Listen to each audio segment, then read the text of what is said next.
नमस्कार। आज हम एक अक्षीय क्रिस्टलों में द्वि अपवर्तन का हाइगन सिद्धांत का दूसरे पाठ के बारे में चर्चा करेंगे। इसमें हम यूनी एक्सियल क्रिस्टल में प्लेन वेव कैसे प्रोपेगेट होती है, इसके बारे में चर्चा करेंगे हाइगन्स के सिद्धांत का प्रयोग करके। इससे पहले के वीडियो में हमने हाइगन के पोस्टुलेट यानी परिकल्पनाओं के बारे में चर्चा की थी। हमने बात की थी कि हाइगन के परिकल्पना के अनुसार जब कोई अनपोलराइज्ड लाइट क्रिस्टल पर इंसिडेंट होती है तो वहां दो प्रकार की तरंगिकाएं उत्पन्न होती हैं। एक प्रकार की तरंगिकाएं ऑर्डिनरी रे से संबंधित होती हैं और दूसरी प्रकार की तरंगिकाएं एक्स्ट्रा ऑर्डिनरी रे से संबंधित होती हैं। ऑर्डिनरी रे से संबंधित जो तरंगिकाएं यानी वेवलेट्स हैं वो समान वेग से पूरे क्रिस्टल में संचरित होती हैं, जिसके कारण जो उनका सतह है, सरफेस है वेव फ्रंट की, वो स्फेरिकल यानी गोलाकार होती है। जबकि एक्स्ट्रा ऑर्डिनरी वेव से रिलेटेड जो वेवलेट्स होती हैं उनकी वेलोसिटी डायरेक्शन डिपेंडेंट होती है, मतलब हर दिशा में समान नहीं होती है। तो उनका जो वेव फ्रंट है वो स्फेरॉइडल होता है, यानी गोलाब की आकार का होता है। दोनों जो वेव फ्रंट हैं वो ऑप्टिक एक्सिस पर, क्रिस्टल की ऑप्टिक एक्सिस पर एक दूसरे को टच करते हैं। गोला एलिप्स के अंदर होगा, या ये कहें कि स्फेरॉइडल के अंदर होगा या बाहर होगा। ये इस बात पर निर्भर करता है कि जो एक्स्ट्राऑर्डिनरी रे है उस क्रिस्टल में उसकी वेलोसिटी ऑप्टिक एक्सिस की डायरेक्शन में और उसके परपेंडिकुलर डायरेक्शन में कितनी है। ऐसे क्रिस्टल्स जिसमें एक्स्ट्राऑर्डिनरी रे की वेलोसिटी ऑप्टिक एक्सिस के डायरेक्शन में कम होती है उसके परपेंडिकुलर डायरेक्शन के रिस्पेक्ट में, तो स्फेयर है वो स्फेरॉइडल के अंदर होता है। ऐसे क्रिस्टल ऋणात्मक क्रिस्टल यानी कि नेगेटिव क्रिस्टल कहलाते हैं, जिसका एग्जाम्पल कैल्साइट क्रिस्टल है। जबकि दूसरे प्रकार के क्रिस्टल जिनमें ऑप्टिक एक्सिस के डायरेक्शन में एक्स्ट्राऑर्डिनरी रे की ऑप्टिक एक्सिस के डायरेक्शन में वेलोसिटी उसकी परपेंडिकुलर डायरेक्शन के वेलोसिटी के रिस्पेक्ट में ज्यादा होती है, तो उस केस में जो स्फेरॉइडल है, ये स्फेरॉइडल यानी गोले के अंदर स्थित होता है। और इस तरह के जो क्रिस्टल्स हैं वो धनात्मक यानी पॉजिटिव क्रिस्टल कहलाते हैं, जिसका एग्जाम्पल जिंक ऑक्साइड, क्वार्ट्ज आदि क्रिस्टल्स हैं। हम यहाँ पर यूनी एक्सियल क्रिस्टल में किस तरह से प्लेन वेव प्रोपेगेट होगी, इसको स्टडी करने के लिए कैल्साइट क्रिस्टल का एग्जाम्पल लेकर आगे बढ़ेंगे। तो चूंकि ये टू डायमेंशनल फिगर है, इसको अगर हम 3 डायमेंशन में देखें तो ये कुछ इस तरह की होगी। तो ये आपका z एक्सिस है, ये x एक्सिस लिया हुआ है और ये y एक्सिस लिया हुआ है।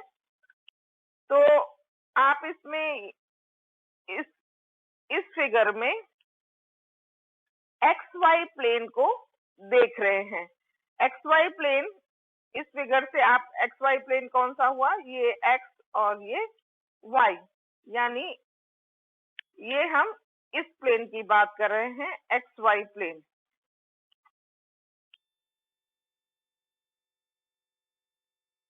ये आपका एक्स वाई प्लेन हुआ।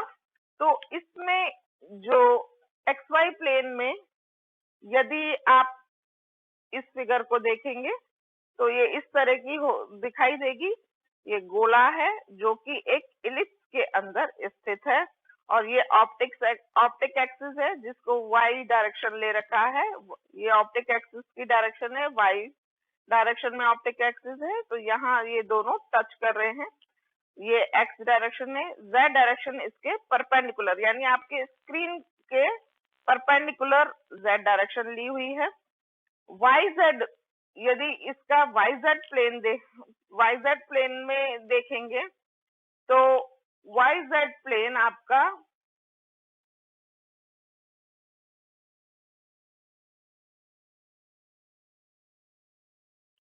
ये वाला प्लेन वाई जेड प्लेन है।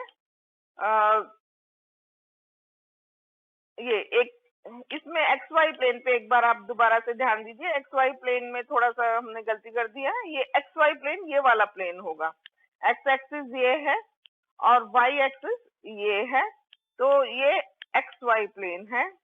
ये वाला जो प्लेन होगा ये एक्स वाई प्लेन है। तो ये तो गोलाब हो गया, यानी स्पाइराइडल हो गया एक्स वाई प्लेन में, और ये गोला एक्स वाई प्लेन हो गया। तो ये फिगर आपको एक्स वाई प्लेन का मिल रहा है। ये तो गोला हो गया और ये आपका गोलाब हो गया, ये एक्स वाई प्लेन हो गया। अब वाई जेड प्लेन की में अगर देखना चाहें इस फिगर को, तो वाई जेड प्लेन ये जेड एक्सिस और ये वाई एक्सिस, तो वाई जेड प्लेन ये आपका वाई जेड प्लेन होगा, मतलब आधा आपका स्क्रीन के ऊपर और आधा स्क्रीन के अंदर है ये। तो इस कारण से आप इस यहाँ आधा ही देख पाएंगे। तो ये आपका वाई जेड प्लेन है। ये गोलाब है, बिल्कुल इसी शेप में अंदर की ओर होगा, और ये आपका गोला। तो यहाँ पर भी आप देखिए वैसे ही ये गोला और ये आपका गोलाब, जो कि वाई एक्सिस यानी ऑप्टिक एक्सिस पर एक दूसरे को टच कर रहे हैं। अब हम एक्स जेड प्लेन की बात करें तो एक्स जेड प्लेन ये तो जेड एक्सिस और ये एक्स एक्सिस, तो एक्स जेड प्लेन ये वाला प्लेन हो गया। ये आधा तो आपको स्क्रीन के बाहर ऊपर है और आधा स्क्रीन के नीचे, लेकिन ये दिखा। तो एक्स जेड प्लेन में ये आपका तो ये एक बड़ा गोला दिख रहा है और ये एक छोटा गोला। तो एक्स प्लेन में जो इस फिगर, यदि एक्स प्लेन में इस फिगर को देखना चाहेंगे तो ये इस तरह से दिखाई देगा आपको, एक बड़े गोले के अंदर एक छोटा गोला। यहाँ इलिप्स नहीं दिखाई देगा, यहाँ एक बड़े गोले के अंदर एक छोटा गोला दिखाई देगा एक्स प्लेन में। यदि आप इस फिगर को देखना चाहेंगे तो ये तीन तरह से, ये एक ये 2 डायमेंशनल फिगर दिखा रखा है, लेकिन ये 3 डायमेंशन में पूरा है।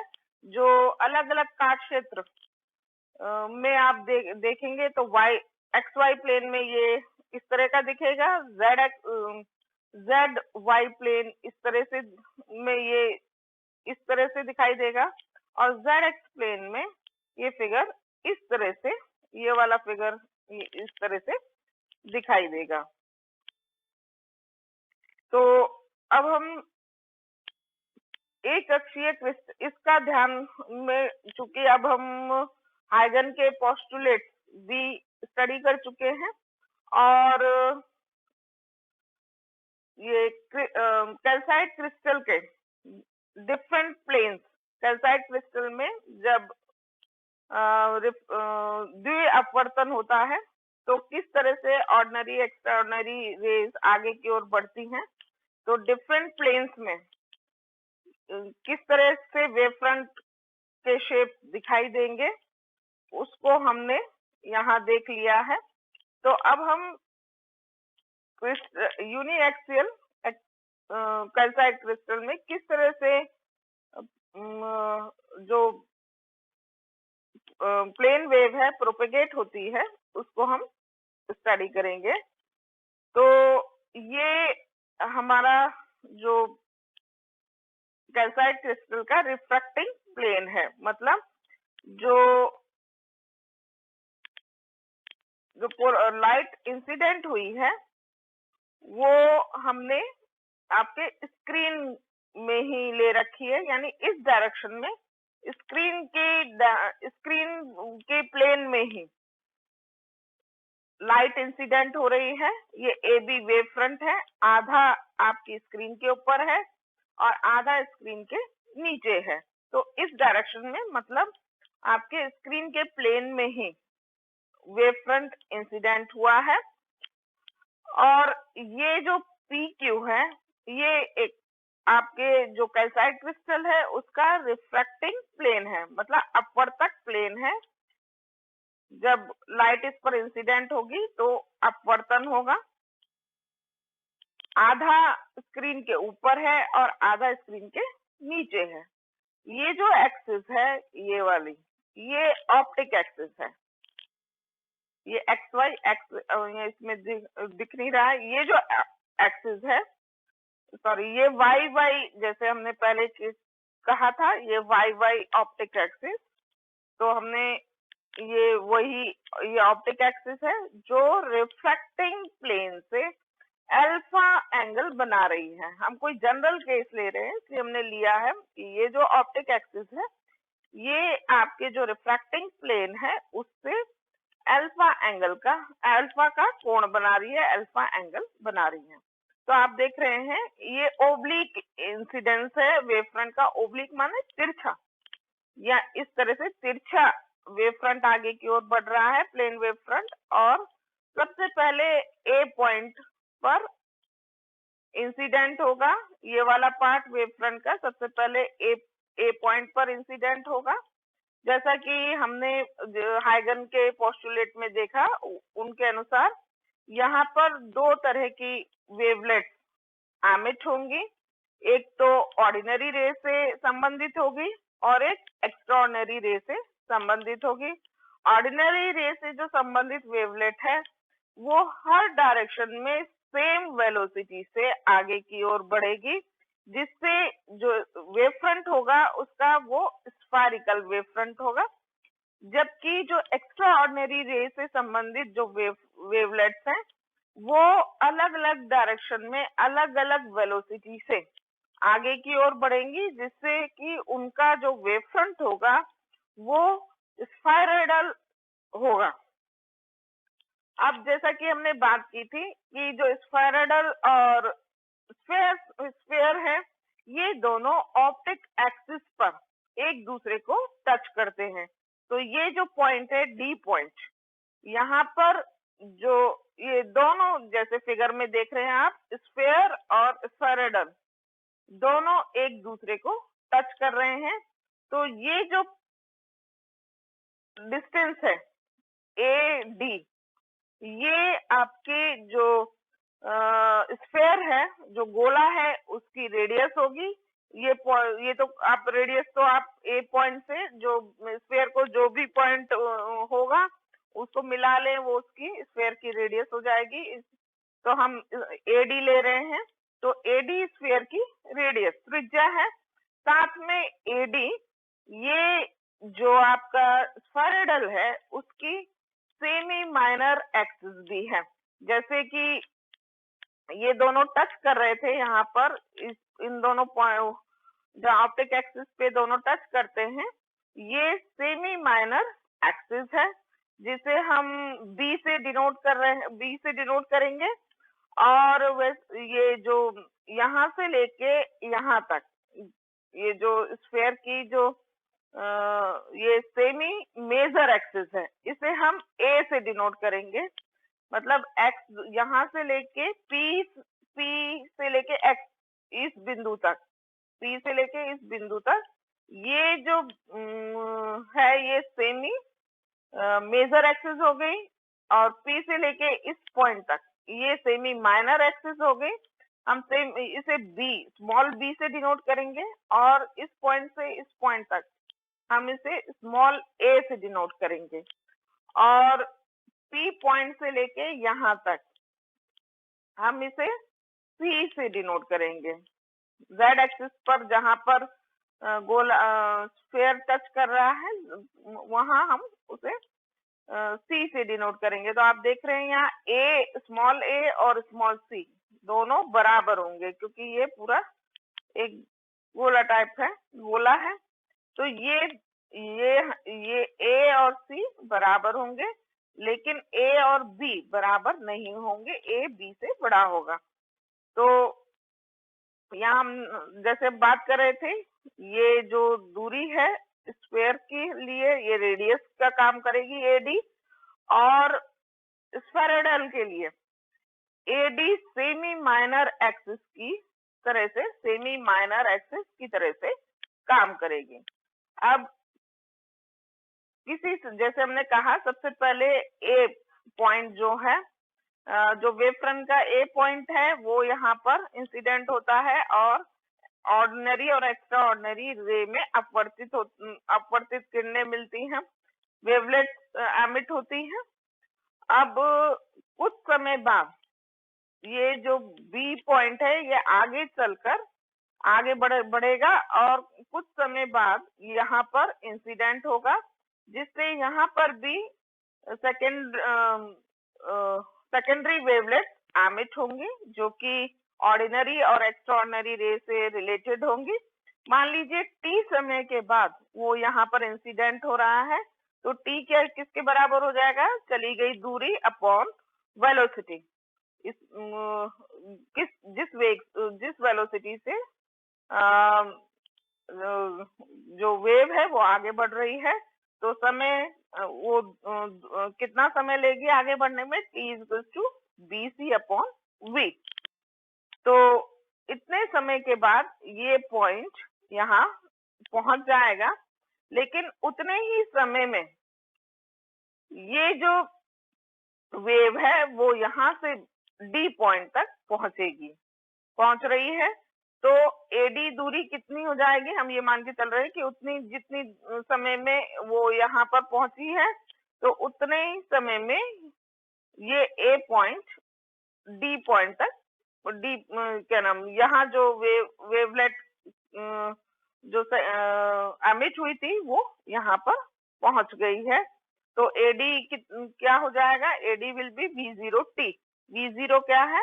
V0 ऑर्डिनरी रे की वेलोसिटी है, जिस वेलोसिटी से वो कैल्साइट क्रिस्टल में आगे की ओर बढ़ती है।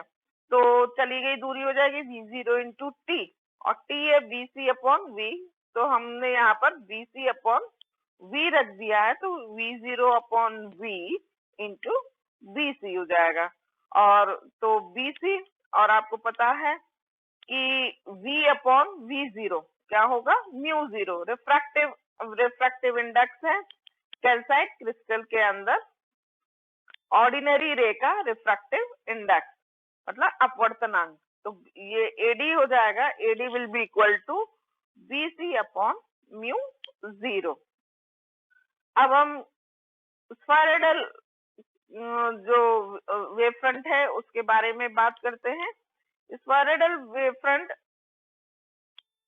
में सेमी मेजर एक्सिस के लिए, ये तो आपकी सेमी माइनर एक्सिस हो गई, और ये AF सेमी मेजर एक्सिस है, मतलब इस डायरेक्शन में जो आपकी एक्स्ट्राऑर्डिनरी रे है उसकी वेलोसिटी मैक्सिमम होती है।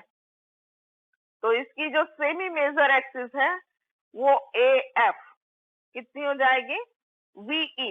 VE जो वेलोसिटी है एक्स्ट्राऑर्डिनरी रे की वो AF डायरेक्शन में है, तो VE × T equals to T की फिर वैल्यू रख दे BC अपॉन V, तो VE upon V into BC, तो ये हो जाएगा BC अपॉन μE। मतलब ये μE रिफ्रैक्टिव इंडेक्स है एक्स्ट्राऑर्डिनरी रे का AF की डायरेक्शन में। ये हमें डायरेक्शन बतानी पड़ेगी क्योंकि एक्स्ट्राऑर्डिनरी रे की डायरेक्शन अलग अलग एक्स्ट्राऑर्डिनरी की वेलोसिटी, एक्स्ट्राऑर्डिनरी रे की वेलोसिटी अलग अलग डायरेक्शन में अलग अलग होती है। तो ये ए एफ डायरेक्शन में होने के कारण ये B C upon mu E है। तो ये B C upon mu E यहाँ पर रखा हुआ है। अब इसकी semi minor axis, semi minor axis कितनी हो जाएगी? अ, अ, उस आपकी ये स्फेरॉइडल के लिए सेमी माइनर एक्सिस एडी ही है, एडी ही होगी, मतलब बी सी अपॉन म्यू 0 के बराबर ही होगी, क्योंकि ये दोनों एक दूसरे को यहाँ पर टच कर रहे हैं। तो इसकी सेमी माइनर एक्सिस वही होगी, उतनी ही होगी जितनी की जो आपकी स्फीयर है उसका रेडियस है। तो यदि हम इसे 0 समय पर माने, जब ये यहाँ पर इंसिडेंट हुआ है, तो t समय के बाद b यहाँ पर इंसिडेंट हुआ है, तो t समय में यहाँ से जो स्फीयर स्फीयर जो ऑर्डिनरी रे है वो यहाँ पहुंच जाती है, और एक्स्ट्रा ऑर्डिनरी रे यहाँ पर इस पॉइंट तक पहुंच जाती है। तो बीच के जो बिंदु हैं 0 और t के समय के बीच में, ये पॉइंट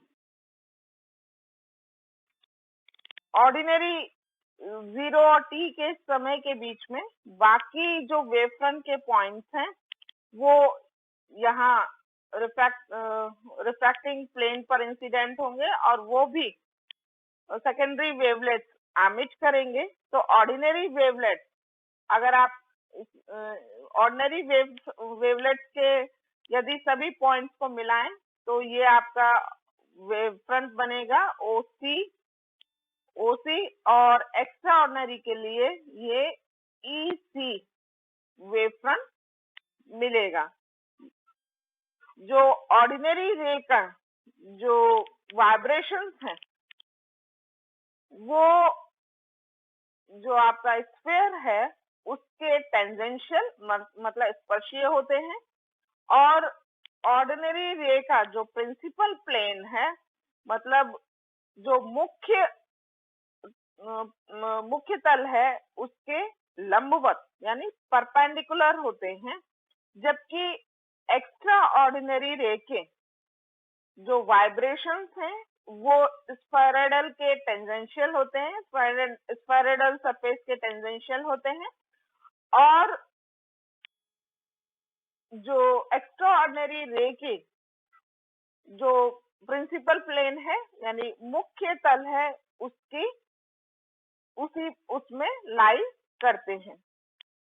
नेक्स्ट वीडियो में हम लोग स्पेशल केसेस लेकर जो यूनी एक्सियल क्रिस्टल में किस तरह से वेव प्रोपेगेट होगी उसको स्टडी करेंगे, और इसी तरह से ही क्रिस्टल का एग्जाम्पल लेंगे। धन्यवाद।